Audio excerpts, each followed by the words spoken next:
Hello बच्चों, कैसे हैं आप सभी। उम्मीद करता हूं बहुत अच्छे हैं और पढ़ाई को अच्छे से कंटिन्यू कर रहे हैं। मैं हूं प्रशांत माहेश्वरी और fun with physics YouTube channel पर आप सभी का बहुत बहुत स्वागत है। वीडियो बनाए बहुत टाइम हो गया है, लेकिन आज जिस वीडियो के साथ में आ रहा हूं वो सबसे ज़्यादा इंपॉर्टेंट वीडियो होगा पूरे सेशन के दौरान, अगर आप पाएंगे तो। देखिए, टॉपिक बहुत सिंपल सा है कि हमारी प्रिपरेशन कैसी होनी चाहिए। मैं मॉडल टेस्ट पेपर को भी सॉल्व करने वाला हूँ आरबीएससी के। इसी के साथ में वो चीज़ें अपन डिस्कस करेंगे जो कि आपको पहले से पता होनी चाहिए। जैसे कि न्यूमेरिकल कौन से चैप्टर से आ सकता है, बड़े क्वेश्चन कौन से चैप्टर से आ रहे हैं, छोटे क्वेश्चन कौन से चैप्टर से आ सकते हैं। ठीक है, इन सारी चीज़ों को अपन डिस्कस करते हुए चलेंगे।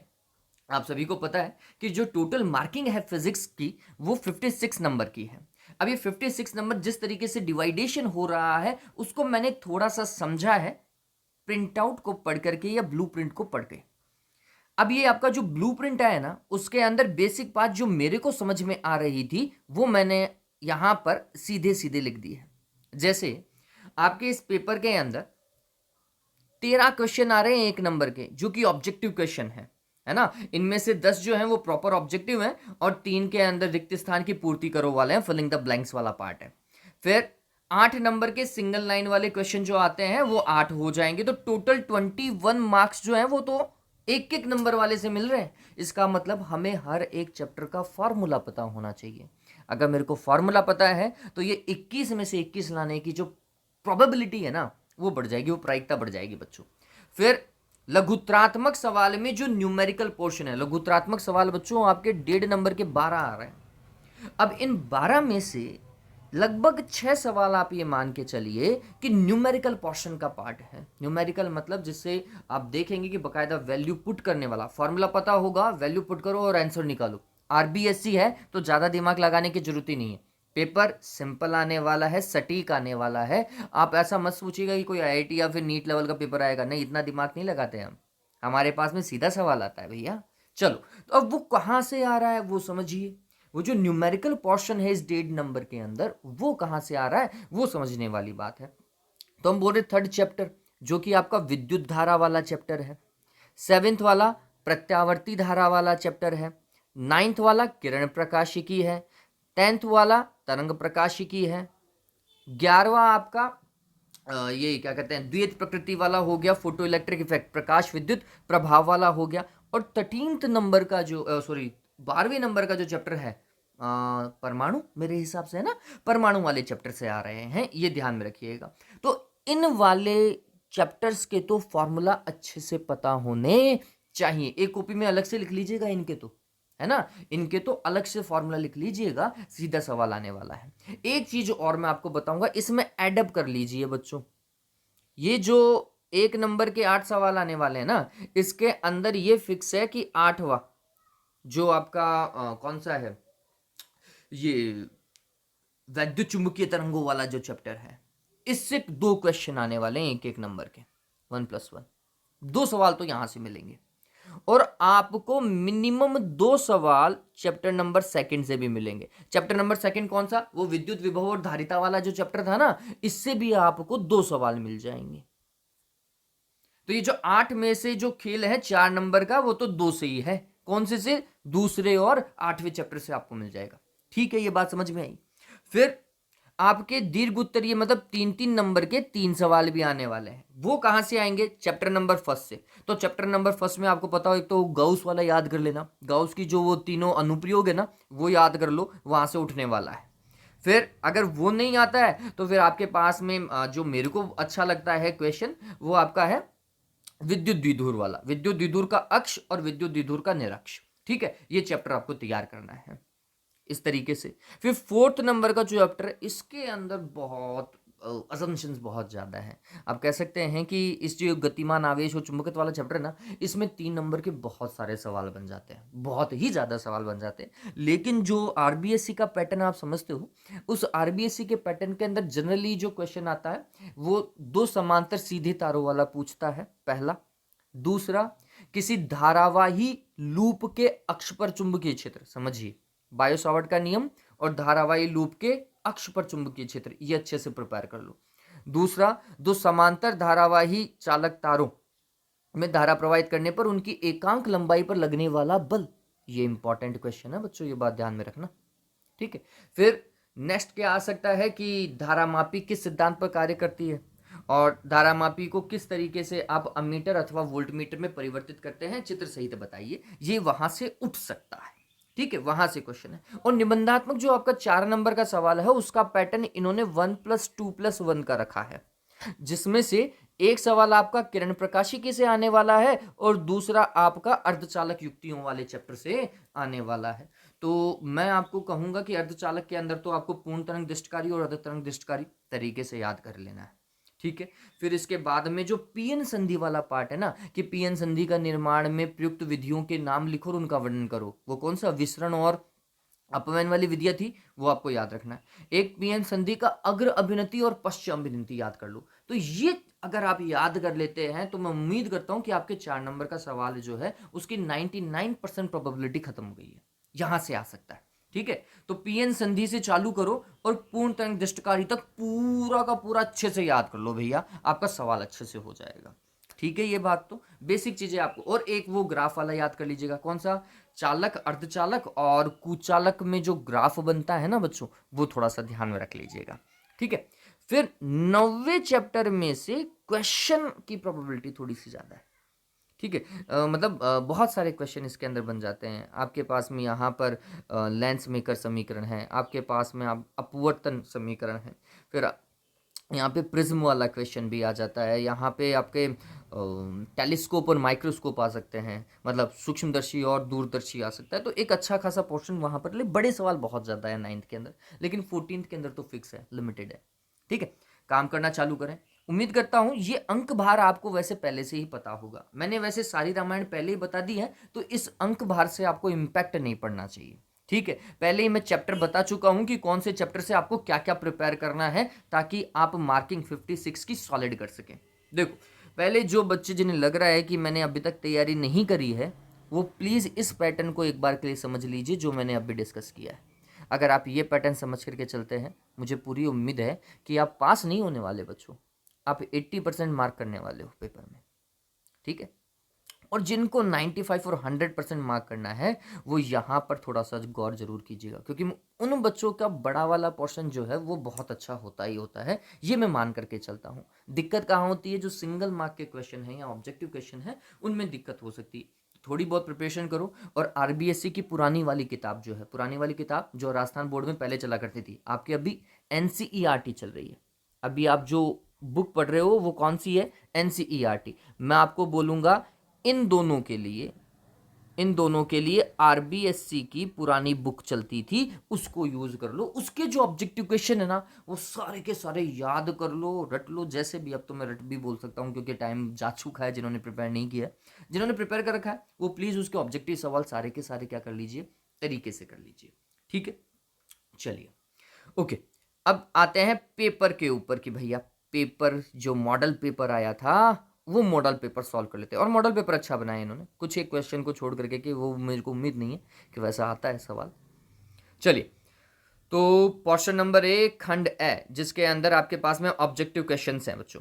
देखो क्या होने वाला है। पहला क्वेश्चन देखिए, हिंदी मीडियम और इंग्लिश मीडियम का पेपर साथ में है, लेकिन मैं पहले हिंदी मीडियम वाले बच्चों के लिए ही बात कर रहा हूँ। इंग्लिश मीडियम के लिए वापस से इसी वीडियो को रिपीट करूंगा अलग से। ओके, क्या हो रहा है वो समझिए।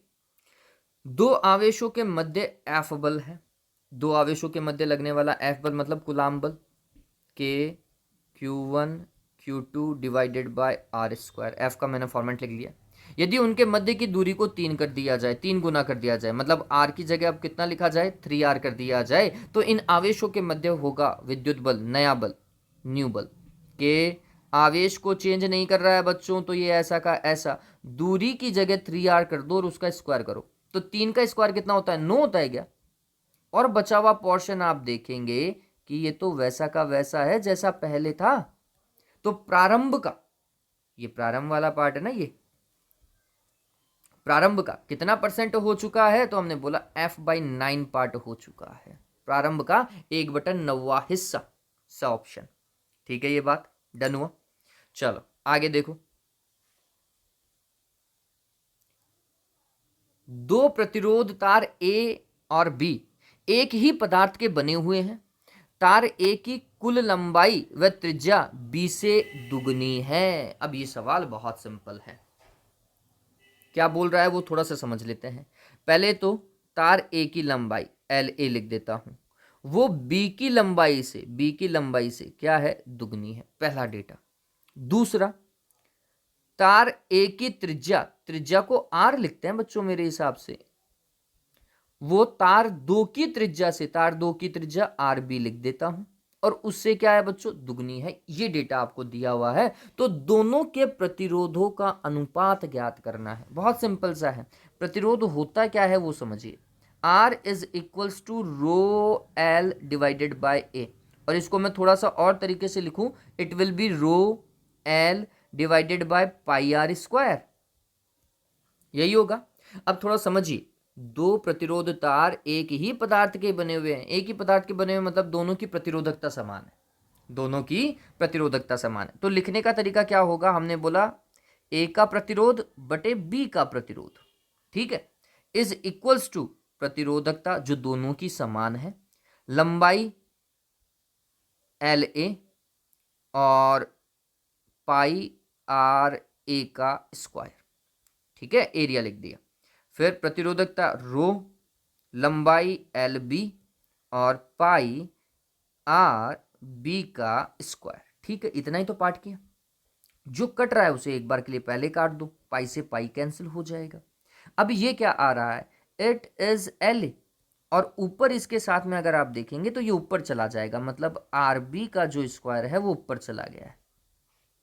नीचे क्या है, आर ए का स्क्वायर है डिनोमिनेटर में, और एल बी है, ठीक है। ये बात तो अब क्या है, ये अंश और हर बोलना भूल गया हूँ थोड़ा थोड़ा सा, तो कई बार इंग्लिश आ जाती है बच्चों, गलती से ही सही। चलो एल ए की जगह क्या लिख सकते हैं, 2LB लिख सकते हैं, आर बी का स्क्वायर ऐसा का ऐसा डिवाइडेड आर ए का स्क्वायर, आर ए क्या है 2RB, 2RB का स्क्वायर करूंगा तो 4RB का स्क्वायर हो जाएगा क्या, देखो देखे मेरी गणित ठीक है या नहीं। और ये एल बी से L B cancel, R B के स्क्वायर से आर बी का स्क्वायर कैंसिल, और इससे कट करोगे तो मेरे हिसाब से 1/2 बैठ रहा है बच्चों, बैठ रहा है नहीं बैठ रहा है, तो इसका आंसर क्या होगा, पता चला। फिर आगे देखो, next question, third one. Length का नियम देता है बच्चों, ये बात ध्यान में रखना, लेंज का नियम प्रेरित धारा की दिशा देता है, प्रेरित धारा की क्या देता है, दिशा देता है, इस चीज को ध्यान में रखिएगा, है ना। लेंज का नियम क्या था कि विद्युत चुंबकीय प्रेरण की प्रत्येक अवस्था में प्रेरित धारा की दिशा अथवा प्रेरित विद्युत वाहक बल का ध्रुवता सदैव इस प्रकार होती है कि वह उन्हीं कारणों का विरोध करती है जिसके कारण उसकी व्युत्पत्ति हुई है या उत्पत्ति हुई है, यही तो है। चलो फोर्थ वन देखो, चुंबकीय प्रवृत्ति एवं चुंबकनशीलता में सही संबंध है। चुंबकीय प्रवृत्ति बच्चों काई और चुंबकनशीलता दैट इज म्यू, इन दोनों में संबंध क्या है, तो मेरे हिसाब से mu R is equals to 1 plus chi M हमने पढ़ा है, so chi M is equals to mu R -1, यही होना चाहिए। ऑप्शन दिखाई दे रहा है, दिखाई दिया। चलो आगे देखो, यदि म्यू नॉट तथा एप्सिलॉन नॉट क्रमशः निर्वात की पारगम्यता और विद्युतशीलता हो तो निर्वात में विद्युत चुंबकीय तरंगों का वेग, निर्वात में विद्युत चुंबकीय तरंगों का वेग वैसे तो होता है 3 × 10⁸ मीटर पर सेकंड सभी का, और उसका फॉर्मूला होता है 1/√μ0 एप्सिलॉन नॉट, ठीक है, ये है सी का फॉर्मूला, है ना। चलो आगे देखो, न्यू आवृत्ति के फोटोन का संवेग होता है, फोटोन के संवेग की बात करनी है हमें, और संवेग क्या होता है, द्रव्यमान गुणा वेग, और फोटोन के लिए बात करूं तो द्रव्यमान गुणा सी लिखा जाएगा, यही संवेग होता है। अब ये बहुत सिंपल सा है बच्चों, E is equals to H nu आपने कभी पढ़ा था, और E is equals to mc², Einstein भैया ने हमें बताया था। इसको अगर मैं देखूं तो इसे mc/c लिख देता हूं, is equals to H nu, ठीक है। ये बात तो mc हमें चाहिए संवेग, क्या है formula, H nu divided by C जा रहा है क्या, देखो कहीं ऐसा फॉर्मूला मिल रहा है क्या, यही तो संवेग है, अरे बच्चों यही संवेग है, देखो एच न्यू डिवाइडेड बाय सी दिखाई दिया। चलो आगे देखो, निम्न में से कौन सा तत्व दाता अशुद्धि है? दाता अशुद्धि मतलब डोनर टाइप, इसका मतलब है एन प्रकार का अर्धचालक। एन प्रकार के अर्धचालक को बनाने के लिए आपकी सरकार की आदत पड़ती है, आपकी सरकार। आर्सेनिक, एंटीमनी, फास्फोरस, ये है। इनमें से कोई सा है तो देख लो। आर्सेनिक नहीं दिखाई दे रहा, एंटीमनी नहीं दिखाई दे रहा, लेकिन फास्फोरस दिखाई दे रहा है, बी दिखाई दिया, तो ये आएगा इसका आंसर। प्रत्यावर्ती धारा के एक पूर्ण चक्र में माध्य धारा का मान होता है 0। माध्य धारा होती है 0, ये बात ध्यान में रखो। और आरएमएस धारा IM डिवाइडेड बाय √2 पूरे चक्र के लिए, है ना, ये ध्यान में रखिएगा, पूरे चक्र के लिए। आगे देखो, 10 सेंटीमीटर त्रिज्या के टोरॉइड में 1000 फेरे हैं। टोरॉइड की त्रिज्या 10 सेंटीमीटर। 10 सेंटीमीटर का मतलब क्या हुआ? 10 गुणा 10 की घात -2 मीटर, मेरे हिसाब से तो यही हुआ, जो कि 10 की घात -1 मीटर हुआ। फिर फेरों की संख्या कैपिटल N, दैट इज 1000। इसमें धारा जो बह रही है I का वैल्यू 0.1 एम्पियर हो रही हो तो टोरॉइड के अक्ष पर चुंबकीय क्षेत्र का मान, टोरॉइड के अक्ष पर चुंबकीय क्षेत्र B is equals to μ0 capital NI divided by 2πr। बच्चों μ0 अपॉन 2π मेरे हिसाब से याद आ रहा होगा बच्चों। μ0 अपॉन 4π तो होता है 10 की पावर -7। अरे चलो छोड़ो, हटाओ, मैं डायरेक्टली लिख देता हूँ। μ0 होता है 4π into 10 to the power -7। N का वैल्यू बच्चों 1000, 1000 मतलब 10 की पावर 3। आई का मतलब हुआ 0.1 दिया हुआ है, दैट इज 10 की पावर -1। इसको हटा देता हूँ। 0.1 का मतलब क्या होता है? 10 की पावर -1 होता है, ठीक है। 2π ऐसा का ऐसा कट रहा है, और आर का वैल्यू देखो 10 की पावर -1 है, तो ये तो 10 की पावर -1 से 10 की पावर -1 कैंसिल हो जाएगा। और इसको अगर मैं हटाऊं तो यहाँ पर 2 आएगा, और इन दोनों को सेल करूं तो सॉल्व करूं, सेल कहाँ से करूंगा, अरे सॉल्व करूंगा तो 2 इंटू 10 टू द पावर -4 आ रहा है मेरे हिसाब से टेस्ला में, है ना। तो 2 into 10 to the power -4 tesla, या फिर 2 गाउस भी लिख सकते हैं इसको, और क्या लिख सकते हैं, 2 गाउस भी लिखा जा सकता है, ये भी ठीक होगा। चलिए आगे देखते हैं। ओके, रिक्त स्थान की पूर्ति करो के 4 सवाल है, मैं थोड़ा सा गलत बोल गया था उस समय। ओके, क्या है वो देखो। पहला, किसी बिंदु आवेश के कारण अनंत पर विभव, अनंत पर विभव 0 होता है बच्चों, अनंत और पृथ्वी पर, है ना, 0 माना गया। चुंबकन क्षेत्र की तीव्रता का SI मात्रक, चुंबकन क्षेत्र की तीव्रता बच्चों H होता है, इसका एक फॉर्मूला NI भी होता है, तो ये हो जाएगा एम्पियर पर मीटर,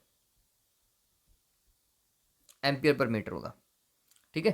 प्रेरण भट्टी किस सिद्धांत पर कार्य करती है? वैसे तो प्रेरण भट्टी बच्चों भंवर धारा के कारण होती है, लेकिन इसको आप लिखोगे इलेक्ट्रोमैग्नेटिक इंडक्शन, विद्युत चुंबकीय प्रेरण। किस सिद्धांत पर? विद्युत चुंबकीय प्रेरण के सिद्धांत पर कार्य करती है। ध्रुवण वह घटना है जो यह बताती है कि प्रकाश तरंगों की प्रकृति बताओ। वैसे तरंगे दो प्रकार की होती हैं, एक अनुदैर्ध्य और एक है अनुप्रस्थ, और ये अनुप्रस्थ प्रकृति को बताता है बच्चों। कौन सी प्रकृति को? अनुप्रस्थ प्रकृति को। प्रकाश के अनुप्रस्थ प्रकृति के लिए ध्रुवण का ही उपयोग किया जाता है, ठीक है। आगे देखो, विद्युत क्षेत्र E तथा विद्युत विभव V के मध्य संबंध बहुत सारे हैं, बहुत सारे हैं। जैसे अगर मैं V लिखूं तो मैं लिखूंगा माइनस का समाकलन E.dr अनंत से लेकर R तक, एक ये फॉर्मूला भी बन सकता है। एक आपने ये भी पढ़ा होगा, E is equals to -dV/dr, ये भी फॉर्मूला पढ़ा होगा। और एक फॉर्मूला बहुत प्रचलित था कभी, इसको एक मिनट के लिए रुकिएगा, इसको थोड़ा छोटा करूंगा, ये हो नहीं रहा है, इस तरफ ले लेते हैं।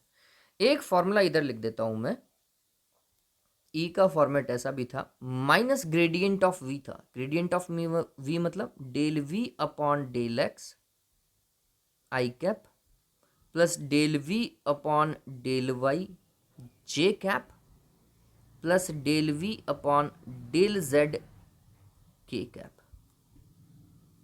ये भी एक फॉर्मूला कभी यूज किया जाता था, ठीक है। तो इनमें से आपको, वैसे तो मैं बोलूंगा अगर एग्जाम पर्पस पे जा रहे हो तो फिर ये वाला फॉर्मूला उतार करके आ जाओ, ठीक है। और अगर ज्यादा याद कर सको तो दैट इज ऑल्सो परफेक्ट, ये भी बहुत परफेक्ट फॉर्मूला है ना।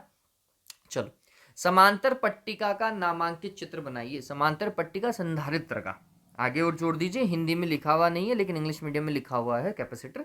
तो समांतर प्लेट संधारित्र का आपको नामांकित चित्र बनाना है। अब आप क्या करो, दो प्लेटें बना लो। एक प्लेट क्या प्लस की बना लो, और एक प्लेट कैसी बना लो, माइनस की बना लो, और आप चाहो तो इसको ग्राउंड कर दो। ठीक है, तो ये किसका बन जाएगा, समांतर प्लेट संधारित्र का डायग्राम बन जाएगा। चलो आगे क्या बोल रहा है, लैम्डा प्रतिरोधकता के एक तार को खींच करके उसकी लंबाई को दुगना कर दिया जाए तो प्रतिरोधकता क्या होगी, प्रतिरोधकता वही होगी, लैम्डा ही होगी। प्रतिरोधकता पर कोई प्रभाव नहीं पड़ेगा, लेकिन प्रतिरोध एन स्क्वायर गुना हो जाएगा। मतलब लंबाई को दुगना किया है तो प्रतिरोध 4 गुना हो जाएगा। New resistance will be 4 times of initial. Resistance तो 4 गुना हो जाएगा प्रतिरोध तो, लेकिन प्रतिरोधकता पर कोई प्रभाव नहीं पड़ रहा क्योंकि मटेरियल चेंज नहीं हो रहा है, पदार्थ चेंज नहीं हो रहा है। मिलस का नियम क्या है, तो जैसे ही कोई नियम वियम आ जाए ना तो उसका फॉर्मूला सबसे पहले टिकाओ बच्चों, I is proportional to cos square theta, या फिर I is equals to I naught cos square theta. ये वाला फॉर्मूला सबसे पहले लिखो, ठीक है। उसके बाद में काम करना चालू करो। क्या बोलोगे, मेलस के नियमानुसार ध्रुवक तथा विश्लेषक से निर्गत प्रकाश की तीव्रता, अथवा डायरेक्ट लिखो, निर्गत प्रकाश की तीव्रता ध्रुवक तथा विश्लेषक पॉलराइडो के अक्षों के मध्य बने कोण की कोज्या के वर्ग के समानुपाती होती है। वापस से बोल रहा हूं, सुन लीजिए।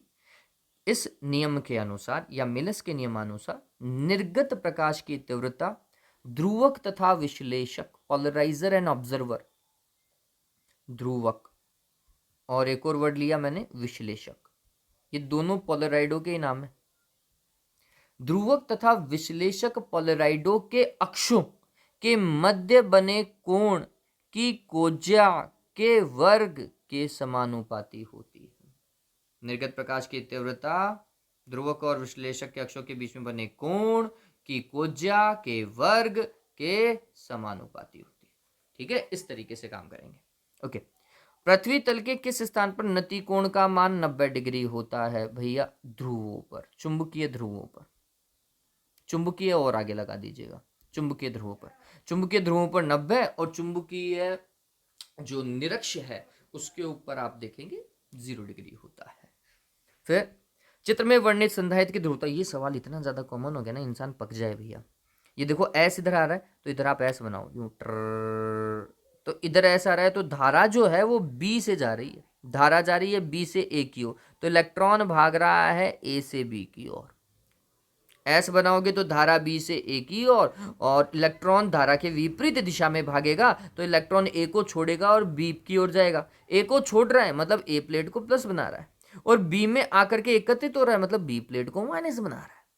बात समझ में आ गई? तो ए प्लेट की ध्रुवता तो प्लस की और बी प्लेट की ध्रुवता माइनस की, ये बात ध्यान में रखिएगा। इस तरीके से लिखना है इसे, ठीक है।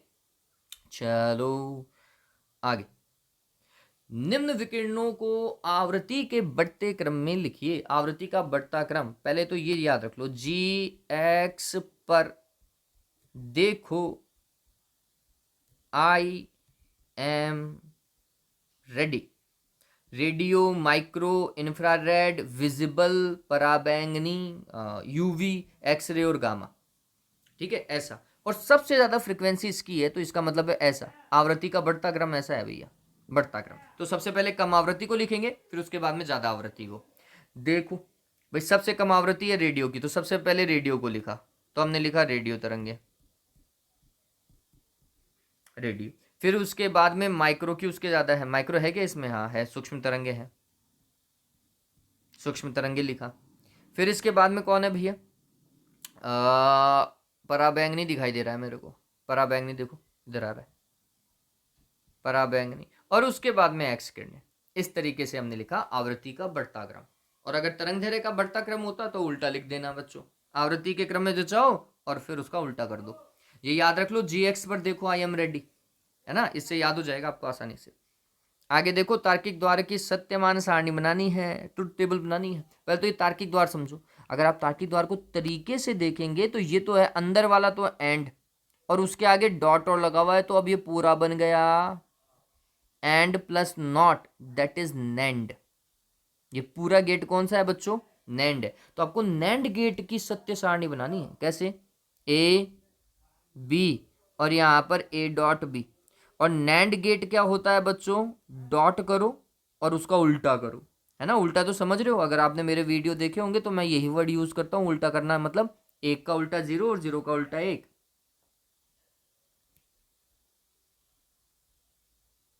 फिर इसको लिखो 0 0 0 1 1 0 और 1 1, ये लिखने का तरीका है। और आप वीडियो देख सकते हैं मेरे।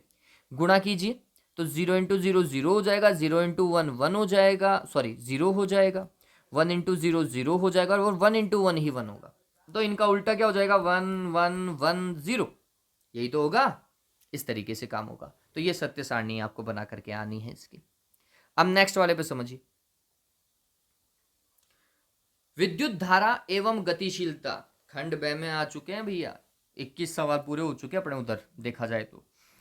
विद्युत धारा एवं गतिशीलता में संबंध स्थापित कीजिए। तो भैया कहाँ से संबंध स्थापित करोगे? सिंपल सा तरीका बताता हूँ। आई इज इक्वल टू, हम बोलते हैं, हम जानते हैं N E A V D होता है, ठीक। फिर I is equals to N E A V D की जगह आप क्या लिख सकते हो? E tau divided by M into E. हालांकि मैं एक स्टेप बढ़ा रहा हूं क्योंकि डेढ़ नंबर का सवाल है, 3 लाइनें तो लिखनी ही पड़ेंगी। फिर ईटो बाई एम को म्यू भी लिखते हैं, तो मैं इसको आगे और लिख रहा हूं एन ई ए म्यू ई, ठीक है। और आपको ये संबंध लिख देना है। हो गया, बहुत सिंपल सा सवाल था ये तो। आगे देखो। अरे पता चल गया देवताओं? संलग्न चित्र में प्रदर्शित परिपथ में प्रतिरोध X का परिमाण ज्ञात कीजिए जबकि 5 ओम प्रतिरोध में कोई विद्युत धारा प्रवाहित नहीं हो रही। 5 ओम प्रतिरोध में कोई विद्युत धारा प्रवाहित नहीं हो रही। दिखाई दे रहा है? मतलब जहां गैल्वेनोमीटर लगा करता था वहां से कोई धारा नहीं जा रही है। कोई धारा नहीं जा रही है, इसका मतलब है संतुलन की स्थिति, है ना? Balanced condition. संतुलन की स्थिति में ये बटा ये बराबर होता है ये बटा ये के। इसका मतलब संतुलन की स्थिति में x बटा 2 बराबर होना चाहिए 18/6 के। अरे फॉर्मूला पढ़ा था नहीं पढ़ा था? R1 बटा R2 बराबर होना चाहिए R3/R4 के संतुलन की स्थिति में। या फिर कुछ बच्चों ने पढ़ा होगा P बटा Q का मान बराबर होना चाहिए R बटा S के। कुछ भी लगा लो, लेकिन फॉर्मेट यही आएगा, ये बटा ये बटा ये, ठीक है। चलो 36 18 होते हैं और क्रॉस मल्टीप्लाई करोगे तो 3 दूनी 6 ओम आएगा बच्चों, ठीक है। इस तरीके से काम करना है। सिंपल सा सवाल था। अब देखो 1.5 नंबर का, मैंने बोला था तीसरे सवाल से क्वेश्चन आने वाला है, तीसरे चैप्टर से आने वाला है। आ गया। फिर एलसीआर परिपथ में शक्ति गुणांक का व्यंजक व्युत्पन्न कीजिए। एलसीआर परिपथ में शक्ति गुणांक कोस फाई होता है बच्चों। और किसी भी एलसीआर परिपथ को अगर आप देखेंगे तो मेरे हिसाब से एक फैक्ट मैंने वैसे समझा रखा है, यहाँ पे मैं थोड़ा सा डायरेक्ट जा रहा हूँ। आर इस तरफ काम करता है, एक्सएल इधर काम करता है, एक्स सी इधर काम करता है। ये दोनों अपोजिटिव में होने के कारण इन दोनों का अगर मैं परिणामी देखूं तो ये होगा एक्सएल माइनस एक्स सी। फिर इन दोनों से ये निकलेगा और यहाँ पर जेड वाली लाइन खींची जाएगी, ये जेड है भैया। और z और r में ये जो कोण होता है इसको हम फाई बोलते हैं। और कोस फाई आपका शक्ति गुणांक होता है, ठीक है। तो कई तरीके हैं, लेकिन ये तरीका और सिंपल हो जाएगा। तो cos phi is equals to क्या हो सकता है? तो हम बोलते हैं आधार बटा कर्ण। आधार तो है r और कर्ण है z, जिसे आप लिखेंगे r और z का RLC के अंदर फॉर्मूला होता है r² plus XL minus XC का होल स्क्वायर। इस तरीके से आप लिख दीजिएगा। ये कॉस फाई का पार्ट आ गया। और एक किसी को थोड़ा सा छोटा सा लग रहा हो तो आप ऐसा भी लिख सकते हो, क्या भाई? P average divided by P virtual, या औसत शक्ति डिवाइडेड बाय आभासी शक्ति का अनुपात ही शक्ति गुणांक होता है। और फिर उसके बाद में ये डायग्राम बना और काम खत्म करो भैया। इतना ही है, इससे ज्यादा नहीं है बच्चों शक्ति गुणांक का काम। चलो आगे देखो। ये सवाल मेरे को बहुत प्यारा लगता है। देखो 7वें चैप्टर से भी ये न्यूमेरिकल का पार्ट है। थ्योरी के पैटर्न में न्यूमेरिकल का पार्ट है ये। देखो क्या बोल रहा है, एक प्रकाश बल्ब, ये बल्ब दिखाई दे रहा है, मतलब प्रतिरोध, बल्ब का मतलब प्रतिरोध मानो, और एक सरल कुंडली प्रेरक एक कुंजी सहित चित्र में दर्शाए गए अनुसार स्रोत से जोड़े गए हैं, दिखाई दे रहा है, एसी सोर्स से जोड़े गए। तो ये सर्किट कौन सा हुआ, इधर आर है इधर एल है, तो ये आरएल सर्किट। तो आरएल सर्किट की खास बात समझिएगा, ये प्रतिरोध के सिरों पर विभव पतन और कुंडली के सिरों पर विभव पतन कुछ ऐसा संबंधित होता है परिणामी वोल्टता से, ये ध्यान में रखना। और इसकी खास बात क्या है, अगर परिणामी वोल्टता नियत है, अगर ये कांस्टेंट है, तो क्या होता है बच्चों, अगर ये बढ़ेगा तो इसको घटना पड़ेगा, और अगर ये घटेगा तो इसको बढ़ना भी पड़ेगा। ये है ना, एक घटेगा तो दूसरा बढ़ेगा। चलो, और VL का फॉर्मूला अपने दिमाग में रखो, VL is equals to omega L into I. अरे V is equals to I R होता है क्या, तो ये तो आई, इसको हटाई देता हूँ, आपको वापस से समझा देता हूँ। V is equals to I R होता है बच्चों, तो धारा तो आई, और एल सर्किट में जो प्रतिरोध होता है वो XL होता है बच्चों, ठीक है। तो हमने बोला ये हो जाएगा आई ओमेगा एल VL, ठीक है, ये ध्यान में रखना। चलो, चित्र में ऐसा किया गया, स्विच को बंद कर दिया गया है और कुछ समय पश्चात एक लोहे की छड़ प्रेरक कुंडली के अंदर प्रविष्ट कराते समय प्रकाशिक बल्ब की चमक बढ़ती है, घटती है या अपरिवर्तित रहती है, कारण सहित समझाइए। तो थोड़ा सा समझिए बच्चों, मैं आपको ज़्यादा डिटेल में नहीं जाऊंगा, लेकिन इसके लिए आपको छठे चैप्टर की भी आवश्यकता पड़ेगी। छठा चैप्टर आपने अगर पढ़ा होगा विद्युत चुंबकीय प्रेरण वाला, उसमें किसी कुंडली के लिए एल का फॉर्मूला लिखा हुआ है, कुंडली का स्वप्रेरकत्व। कुंडली का स्वप्रेरकत्व होता है mu naught N square pi R divided by 2। अगर आप अच्छे से पढ़ेंगे तो ये कुंडली का स्वप्रेरकत्व है ना। और अगर आप किसी परिनालिका के लिए पढ़ेंगे तो it will B mu naught N square A divided by L है, ये ऐसा है परिनालिका के लिए। लेकिन दोनों ही केस में म्यू नॉट आ रहा है। और अगर मैं माध्यम की बात करूं, मतलब कुंडली या फिर परिनालिका में माध्यम रख दूं, तो यही जो है वो mu naught into mu R हो जाएगा बच्चों। अरे होगा नहीं होगा देवताओं, होगा ना। कुल मिलाकर के एल का मान बढ़ता है अगर म्यू आर आ जाता है तो। म्यू आर क्या है, म्यू आर बच्चों आपेक्षिक चुंबकनशीलता है, और लोहे के लिए म्यू आर का मान बहुत ज्यादा होता है, ठीक है। तो अब इसको थोड़ा सा डिटेल में जाऊं तो क्या क्या इंपैक्ट पड़ रहा है। जैसे ही आपने प्रेरक कुंडली के अंदर लोहे की छड़ को अंदर डाला, प्रवेश करवाया, तो फिर कुंडली का जो प्रेरकत्व है वो बढ़ गया। आपको ये फॉर्मूला लिखने की कहीं कोई आवश्यकता नहीं है, ये सिर्फ समझाने के लिए मैंने बताया था कि मैं मेरा डेटा कहां से लेकर के आ रहा हूं, ठीक है। याद रहे तो बहुत बढ़िया, इससे अच्छा कुछ नहीं हो सकता। नहीं याद रहे तो भैया फिर ये डायरेक्ट काम करो कि लोहे की छड़ को अंदर डालने पर कुंडली का स्वप्रेरकत्व बढ़ जाता है। कुंडली का स्वप्रेरकत्व बढ़ जाने से कुंडली की प्रतिघात बढ़ जाती है, एक्सेल का मान बढ़ जाता है ना। X L is equal to omega L होता है, तो एल बढ़ा तो फिर एक्सेल बढ़ा, और जैसे ही एक्सेल बढ़ा तो वीएल भी क्या हो गया बच्चों, बढ़ गया। मैंने ऊपर फॉर्मूला लिखा है देखो, एक्सेल बढ़ेगा तो वीएल बढ़ेगा नहीं बढ़ेगा, और अगर वीएल बढ़ेगा तो फिर वीआर घटेगा। इसका मतलब है बल्ब के सिरों पर विभव पतन कम होगा, और विभव पतन कम होगा तो उसकी चमक भी घटेगी, ध्यान में रखना, ठीक है। तो प्रतिरोध के सिरों पर अगर विभव पतन बढ़ेगा तो चमक बढ़ेगी, और विभव पतन घटेगा तो चमक घटेगी। यहाँ पे एल बढ़ाने से एक्सएल बढ़ रहा है, एक्सएल बढ़ रहा है तो वीएल बढ़ रहा है, वीएल बढ़ रहा है तो वीआर घट रहा है, वीआर घट रहा है, इसका मतलब है चमक घट रही है, ठीक है। अब इसको हिंदी में डालो, क्या क्या होता है उसको एक स्टेप बाय स्टेप लिख लो बच्चों। स्वप्रेरकत्व बढ़ता है, प्रतिघात बढ़ता है, कुंडली के सिरों पर विभव पतन बढ़ता है, अतः बल्ब के सिरों पर विभव पतन घटता है। बल्ब के सिरों पर विभव पतन घटता है, अतः बल्ब की चमक कम होगी, ठीक है। इस तरीके से लिखेंगे। आगे, प्रकाशिक तंतु के संचरण को नामांकित चित्र द्वारा मेरे हिसाब से ये सभी बना सकते हो यार। ऊपर और नीचे वाला पार्ट तो अच्छा तक लिख दीजिएगा, और फिर ऐसा ऐसा ऐसा लाइट रे को ले आइएगा, है ना। ये लाइट रे आई, ये ऐसा, अब डायग्राम बनाने के डेढ़ नंबर दे रहा है तो वो क्यों देगा उसका भी रीजन समझिए। ऊपर और नीचे वाली को तो आप क्या लिखेंगे, आच्छादक, क्लैडिंग अगर लिख सके तो, और अंदर वाली को लिखते हैं कोर। ठीक है, और ये प्रकाश आप बता करके हैं।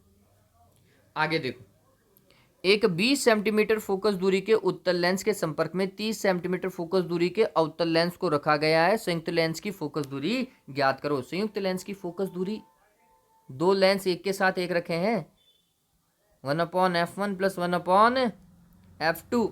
f1 बच्चों उत्तल लेंस है, उत्तल लेंस की फोकस दूरी प्लस की होती है तो 1/20, और अवतल लेंस की फोकस दूरी माइनस की होती है तो माइनस का लिखो 1/30।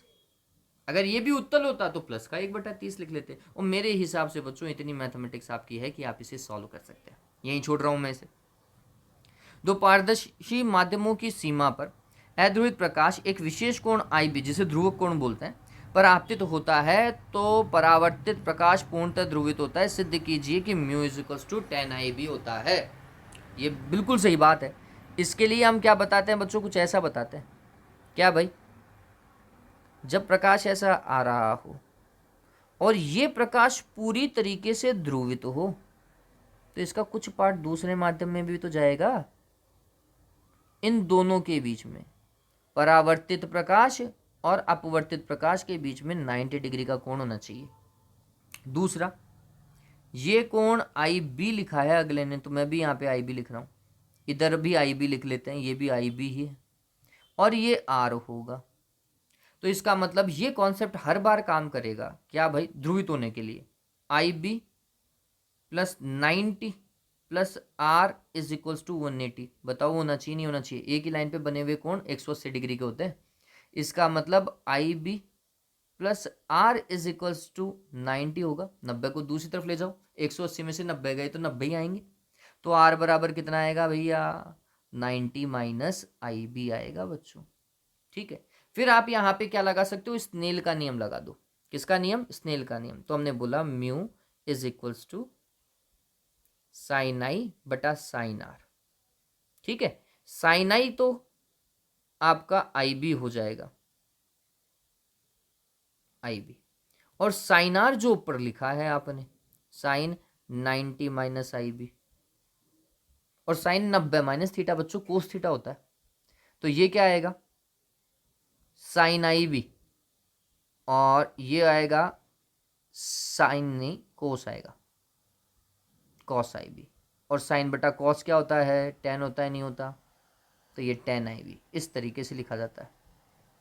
अरे वीडियो की लेंथ आ गई रे, लो, जिसमें से 5 मिनट तो मैंने शुरुआत के ऐसे ही वेस्ट कर दिए थे क्योंकि आवाज़ ज़्यादा हो रही थी। चलो ठीक है, ये पता चला किस तरीके से काम करना पड़ेगा। 1.5 नंबर में खूब ज़्यादा सवाल दे दिए भैया ने।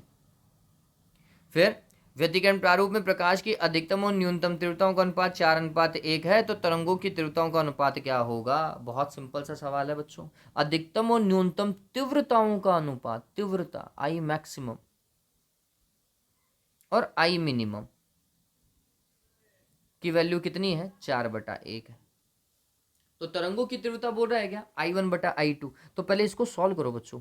ये वास्तविकता में क्या है, A1 + A2 का होल स्क्वायर है, और नीचे A1 - A2 का होल स्क्वायर है, = 4:1।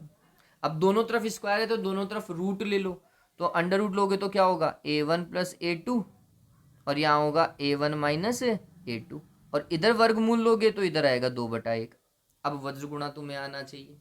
वज्र गुणा क्या होगा भैया, वज्र गुणा होगा A1 + A2, इसको तो 1 से गुणा कर दिया तो यही आया, और नीचे वाले को 2 से गुणा करोगे तो 2A1 आएगा, और माइनस का 2A2 भी आएगा। ठीक है, ये माइनस वाले पार्ट को उठा करके इधर लेकर के आओ, तो 2A2 इधर और A2 इधर, तो 3A2 हो जाएगा, = देखो बच्चों, ये A1 इधर प्लस का है, दूसरी तरफ लेकर के जाओगे तो माइनस का, तो 2A1 - A1 सिर्फ और सिर्फ A1 रहा क्या, A1/A2 = 3/1 आ रहा है बच्चों। ठीक है, अब तीव्रताएं ही ज्ञात करनी है। तरंगों की तीव्रता होती है I1/I2। इसका मतलब के A1 का स्क्वायर बटे के A2 का स्क्वायर, के ए टू का स्क्वायर, के से के तो कैंसिल हो जाएगा, ये A1 बटा A2 का होल स्क्वायर के बराबर आएगा आंसर। A1 बटा A2 3/1, 3/1 का स्क्वायर करोगे तो 9/1 आंसर है। मैंने बहुत जल्दी में किया है लेकिन सीक्वेंस पूरी फॉलो की है बच्चों। देखो आप इसी तरीके से, है ना, आई मैक्सिमम बटा आई मिनिमम का फॉर्मूला लिखा, वर्गमूल किया, वज्र गुणा किया, और फिर तीव्रताओं का अनुपात क्या होता है उसके अंदर वैल्यू पुट करी और कुछ नहीं किया। प्रकाश विद्युत प्रभाव की परिघटना को परिभाषित करते हुए ये काम कीजिए भैया। ये लो कर लिया, दहलीय आवृत्ति और निरोधी विभव।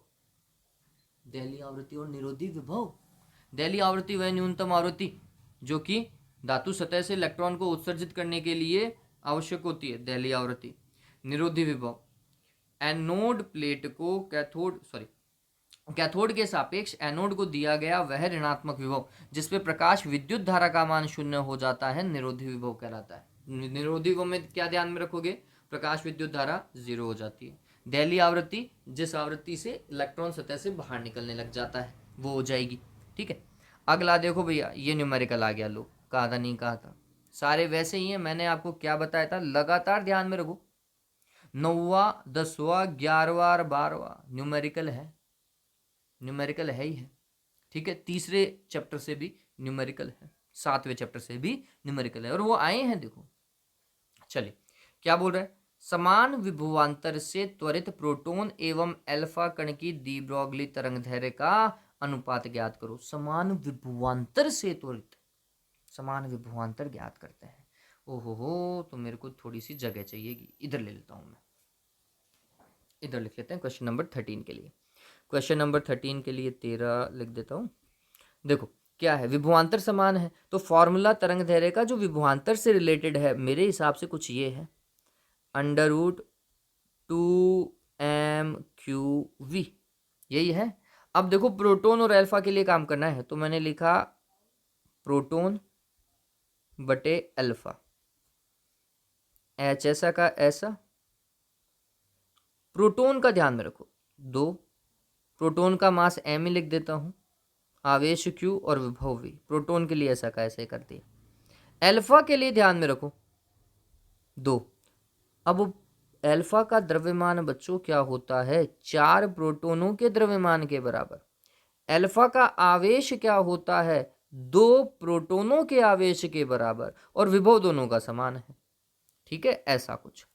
H से H कैंसिल, m⁴v से m⁴v कैंसिल हो जाएगा, फिर 2 से 2 भी कैंसिल हो जाएगा। जो चीज देख रहे हो वो ऊपर जा रही है, ऊपर कौन गया, 4 × 2 रूट में, और नीचे तो रूट का 1 जो कि 1 ही होता है। मेरे हिसाब से 8 हुआ, और 8 को क्या लिखते हो, 2√2 लिखते हो क्या, बताओ भाई देवताओं, पता चला।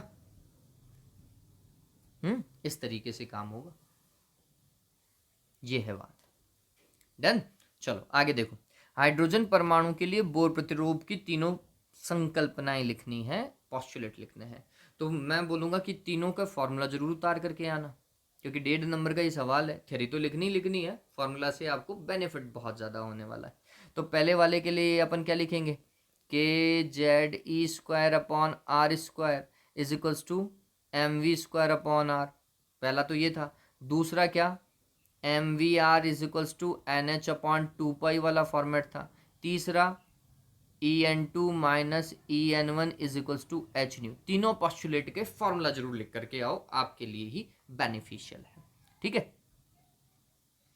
फिर हाइड्रोजन परमाणु की अंतरतम मतलब सबसे पहली वाली कक्षा की त्रिज्या R0 या A0 लिखा है मैंने, या तो R0 लिखा है या A0 लिखा है। एनसीईआरटी के अकॉर्डिंग चलोगे तो A0, और वैसे आरबीएससी के अकॉर्डिंग तो R0 लिख लो।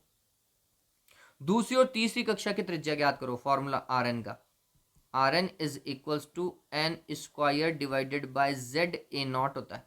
Z का मान हाइड्रोजन के लिए 1 रख लीजिएगा, तो Rn is equals to n² A0। A0 का मान दिया हुआ है, n का मान देखो दोनों ही केस में दिया हुआ है, एक बार 2 रखो और एक बार 3 रखो, आपको आंसर मिल जाएगा। ठीक है, फिर अब 3 नंबर के सवाल देखो, यही बोला था क्या, 3 नंबर का सवाल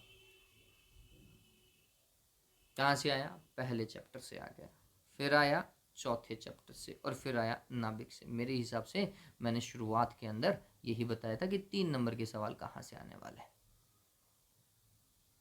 देखो पहले और चौथे और 13वें चैप्टर से, यही बताया था। चलो काम करते हैं, चैप्टर के ऊपर चलते हैं, उस क्वेश्चन के ऊपर चलते हैं। हालांकि वो सारे क्वेश्चन मैंने वीडियोस में करवा रखे हैं।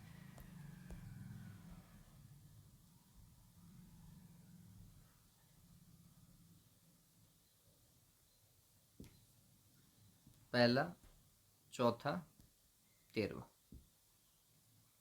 देखो, विद्युत फ्लक्स, गाउस का नियम बोला था, और एग्जाम में भी पैटर्न ध्यान में रखो, यही मिलेगा आपको, या तो ये मिलेगा, नहीं तो फिर मैंने विद्युत द्विध्रुव बनाया है, विद्युत द्विध्रुव देख लीजिएगा।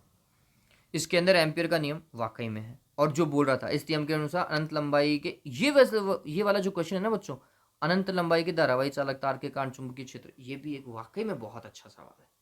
और ये ऐसा का ऐसा सवाल बोर्ड में, आरबीएसई बोर्ड में रिपीटेटिवली पूछा गया है, तो प्लीज इसको तैयार कर लो, अच्छा सवाल है ये। क्या होता है वैसे फॉर्मूला चुंबकीय क्षेत्र का? Mu not I upon 2r, यही तो होता है, या म्यू नॉट एन आई अपॉन 2r भी कर सकते हो, कहीं कोई दिक्कत वाली बात नहीं है। चलिए, एक मिनट, मैं थोड़ी सी गलती कर रहा हूँ, 2πr आएगा, तार है ना, तारा वही तार, हाँ तार के कारण 2πr आएगा, एन नहीं आएगा, mu not I upon 2πr ही आएगा, ये है फॉर्मूला। चलो, बंधन ऊर्जा क्या है? बंधन ऊर्जा क्या है? बंधन ऊर्जा वक्र की व्याख्या कीजिए। बंधन ऊर्जा वक्र कौन सा बच्चों? वो बाइंडिंग एनर्जी पर न्यूक्लियन, प्रति न्यूक्लियन बंधन ऊर्जा एवं द्रव्यमान संख्या के मध्य वक्र, किसके बीच में? प्रति न्यूक्लियन बंधन ऊर्जा व द्रव्यमान संख्या के मध्य, कुछ ऐसा वो कर्व बनाया करते थे आप, ए बी एन और ए, ऐसा यूं टक टक टक और यूं, कुछ ऐसा बना रहे थे ना, वो वाला कर्व पूछा है। और बंधन ऊर्जा क्या? किसी नाभिक में उपस्थित न्यूक्लियनों को बांधे रखने के लिए जितनी न्यूनतम ऊर्जा की आवश्यकता होती है, या उन न्यूक्लियनों को स्प्लिट अप करने के लिए, एक दूसरे से दूर दूर करने के लिए भी जितनी ऊर्जा की आवश्यकता होती है, वो बंधन ऊर्जा ही है। फिर ये लो चैप्टर नंबर 9, सूक्ष्मदर्शी, एक अच्छा सवाल है, प्लीज तैयार करें। कंपाउंड माइक्रोस्कोप, मैं वीडियो लिंक शेयर कर दूंगा, इसी वीडियो के डिस्क्रिप्शन में देखिएगा, ये सवाल भी बहुत अच्छा है। क्या बोल रहा है? किसी गोलीय वक्रित पृष्ठ के लिए कौन सा फॉर्मूला था? n2 upon v minus n1 upon u is equals to n2 minus n1 upon r, यही तो था। और सरल सूक्ष्मदर्शी के लिए क्या था बच्चों, कहाँ पे देखना है? अंतिम प्रतिबिंब डी पर बने, डी पे बने तो फिर एम का फॉर्मूले दो आप याद करोगे, माइनस का v naught upon u naught 1 plus D by F E, एक तो ये, और एक एनसीईआरटी का फॉलो करो तो L divided by F not और लिख करके आओ, 1 प्लस डी बाई एफ ई, चाहे डायरेक्ट लिख करके आओ, लेकिन लिख करके आओ, और फॉर्मूला तो लिख करके ही आओ, इसका खुद का अपने आप में नंबर है भैया। हाँ, यहाँ मैं आपको बोलूँगा, मैं थोड़ा सा अलग हूँ इस चैप्टर में, मैं बोलूँगा ये सवाल आने के चांसेस कम है। हालांकि मैं वीडियो लिंक शेयर दोनों के लिए कर रहा हूँ, लेकिन मेरे को जो लगता है वो ये नहीं है। मेरे को लगता है कि चालन बैंड और संयोजी बैंड क्या होते हैं, ये क्वेश्चन नहीं आ सकता। वर्जित ऊर्जा अंतराल को परिभाषित कीजिए, ये आ सकता है। और इसके साथ में चालक, कुचालक और अर्धचालक में वर्जित ऊर्जा अंतराल के आधार पर अंतर, या बैंड थ्योरी के आधार पर अंतर, ये वाला क्वेश्चन प्लीज तैयार कर लीजिएगा। बोर्ड में पूछा भी गया है, अगर आप देखेंगे पुराने पेपर्स को आपको पता चलेगा कि वो वाला क्वेश्चन पूछा है, तो प्लीज उसे तैयार कीजिएगा इसकी तुलना में। चलो, एन प्रकार के चालक, और ये कैसे अधिक होती है? इलेक्ट्रॉनों के कारण अधिक होती है, आप सभी को पता है। दाता प्रकार की शुद्धियाँ मिक्स की जाती है शुद्ध के अंदर, उस तरीके से बढ़ता है। हालांकि इसका भी वीडियो मैं शेयर कर रहा हूँ आपके साथ में, लेकिन मैं बोलूँगा कि इसकी जगह आपको जो बता रखा है पी एन डायोड से लेकर के पूर्ण तरंग दृष्टिकारी तक पूरा याद कर लीजिए, वो इंपॉर्टेंट है। ठीक है ये बात तो। चलो, आज के लिए बच्चों उम्मीद करता हूँ कि आपको समझ में आ गया होगा कि तैयारी किस तरीके से करनी है। एग्जाम आप सभी का बहुत अच्छा जाए, ये चैनल और मैं इसी की दुआ करेंगे, भगवान से प्रार्थना करेंगे। Have a good day, take care.